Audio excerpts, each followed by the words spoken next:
Charlie Nardozzi of the National Gardening Association. Today I'd like to talk to you about how to set up a vegetable garden. There's nothing better than growing your own vegetables in your yard. It's a safe, effective, healthy way to grow produce and save money too. And you don't need acres of land to grow a productive garden. In fact, the National Gardening Association estimates a 20-foot by 30-foot garden can yield over $600 worth of produce a year. The key is setting it up properly and having the right design. I like to follow the 5 S's of vegetable garden design: sun, soil, site, size, and selection. The first consideration is the sun. Fruiting vegetables such as tomatoes, peppers, beans, squash, cucumbers all need at least 6 hours of direct sun a day to produce their best. But don't worry if you don't have 6 hours of direct sun. If you have 3 or 4 hours of sun a day, you can still grow root crops such as carrots and beets, or greens such as lettuces and spinach. Another consideration is shade from trees or from your house. Where the sun is in the sky in May and June is different from where it is in August. So what might be a full sun location when you plant your garden might turn into part shade by the end of the summer. The next consideration is soil. The soil is the soul of your garden. Treat it well and it will reward you with healthy produce free of insects and diseases. But you have to have well-drained soil. In order to find out if that's what you have in your yard, you need to do a drainage test. Dig a hole 1 foot wide by 1 foot deep and fill it up with water. Let it drain out, then fill it up a second time. If it takes more than 8 hours to drain out that water, you have a water drainage problem and you probably should choose another site for your vegetable garden. Another thing to consider is the health and nutrition in the soil. In order to find out how that is, do a soil test. You can use a test kit like this one, where you can buy at a local garden center, or you can send your soil off to a private lab to be tested. It'll give you the basic information you need as far as the pH and the soil nutrients that are in your soil.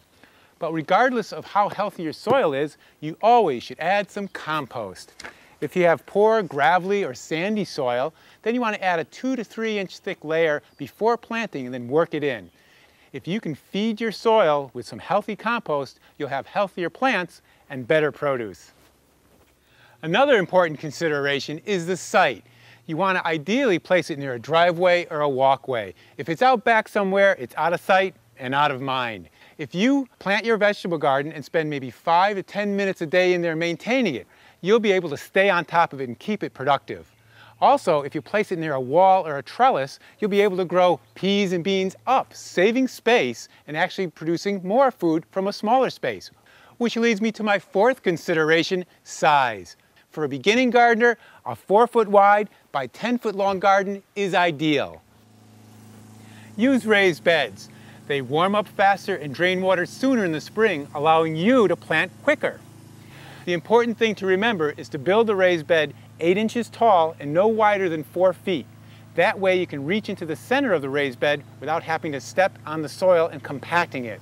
You want to add soil to the raised bed, but not just pure garden soil. Make it a 50-50 mix of compost and topsoil.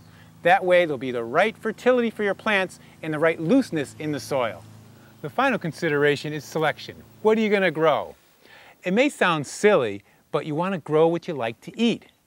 Now, even though bush beans and tomatoes and lettuce are the easiest vegetables to grow, if you don't like eating bush beans, why grow them?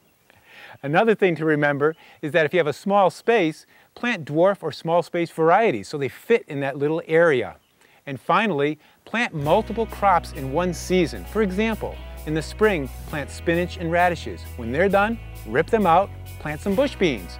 By fall, they'll be done, so you can take those out and plant some kale. That way you'll get 3 crops from your small space garden and have even more produce in your vegetable garden.